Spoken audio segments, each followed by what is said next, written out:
नमस्कार साथियों, मैं हूं डॉक्टर सुरेंद्र व्यास, शिशु एंड बाल रोग विशेषज्ञ। आज हम एक अलग ही टॉपिक पे बात करना चाहते हैं जो ज़्यादातर आम लोगों की एक ये धारणा बनी हुई है। क्या बच्चे को वैक्सीनेशन लगाने से फ़ायदे होते हैं या नुकसान होते हैं? कब लगवानी चाहिए वैक्सीन? कितने टाइप के वैक्सीनेशन शेड्यूल है इंडिया के अंदर और किन किन बातों का ध्यान रखना चाहिए आप वैक्सीनेशन करवाते वक्त? तो सबसे पहले बात करते हैं वैक्सीनेशन क्या है।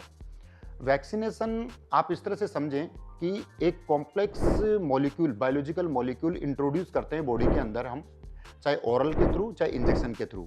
उसके उस एंटीजन के अगेंस्ट में बॉडी रेस्पॉन्स करती है और एंटीबॉडी बनाती है, अर्थात प्रतिरोधक क्षमता है। ये एक बॉडी इम्यून रेस्पॉन्स शो करके और उस एंटीजन के अगेंस्ट में एंटीबॉडी बनाती है कि नेक्स्ट टाइम पे सिमिलर टाइप का अगर एंटीजन बच्चे को इन्फेक्ट करता है, जर्म इन्फेक्ट करता है, तो बॉडी उससे फाइट कर सके और बीमारी से बच्चा अपना स्वस्थ रह सके, बचाव हो सके।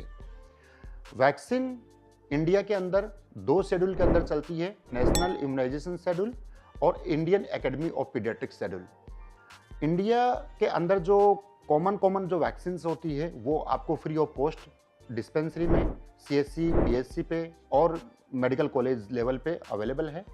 और जो इंडियन एकेडमी ऑफ पीडियाट्रिक्स का शेड्यूल है उसमें कुछ वैक्सीन जो होती है वो एडिशनल ऐड की हुई है, जैसे टाइफाइड की वैक्सीन, स्वाइन फ्लू की वैक्सीन, हेपेटाइटिस की वैक्सीन, चिकन पॉक्स की वैक्सीन। ये वैक्सीन एडिशनल वैक्सीन होती है जो इंडियन एकेडमी ऑफ पीडियाट्रिक्स के शेड्यूल के अकॉर्डिंग हम बच्चे को लगाते हैं।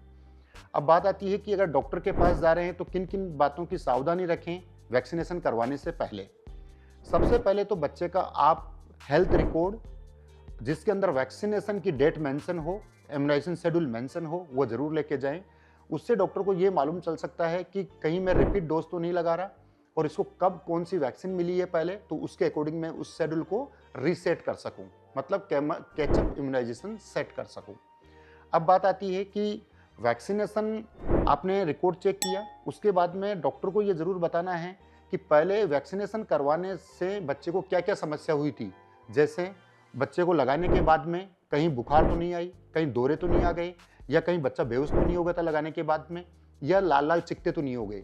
ये सारी इंफॉर्मेशन आप अपने पर्सनल डॉक्टर को जहां पर आप वैक्सीनेशन करवाने जा रहे हो वहां पर देनी होगी। तीसरा पॉइंट इंपॉर्टेंट है कि आप वैक्सीनेशन के साथ साथ में डॉक्टर को बच्चे की ग्रोथ मॉनिटरिंग के बारे में जरूर आप उससे डिस्कस करें। उसका डेवलपमेंटल कैसा है, उसके माइलस्टोन कैसे हैं, मतलब एज अप्रोप्रिएट बच्चा काम कर रहा है या नहीं, ये बहुत इंपॉर्टेंट है।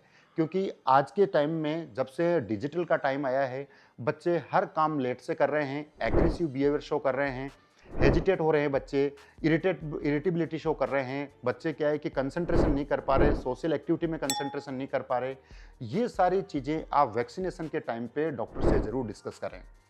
तीसरा एक क्वेश्चन बहुत कॉमन है कि वैक्सीनेशन लगाने के बाद में डॉक्टर साहब ये बीमारी होगी या नहीं होगी। तो मैं आपको बता दूं कि वैक्सीनेशन एक प्रिवेंटिव मैकेनिज्म है, एक बचाव है, लेकिन 100% ये गारंटी नहीं है कि उस वैक्सीन के अगेंस्ट में बीमारी नहीं होगी। लेकिन अगर होती है तो कम सीवियरिटी के साथ में होगी, कम हॉस्पिटल स्टे होगा और बच्चे को कम कॉम्प्लिकेशंस होंगे। ये जरूर है कि लाइव वैक्सीन जो हम देते हैं वो लाइफ में 1 या 2 शॉट के बाद में ही लाइफ लॉन्ग इम्यूनिटी आ जाती है, लेकिन जो इनएक्टिवेटेड वैक्सीन होते हैं उनको हम मल्टीपल डोजेज में देना होता है, क्योंकि उनकी एक इम्यूनिटी बनाने के लिए हमारे को बूस्टर डोज लगानी होती है। धन्यवाद।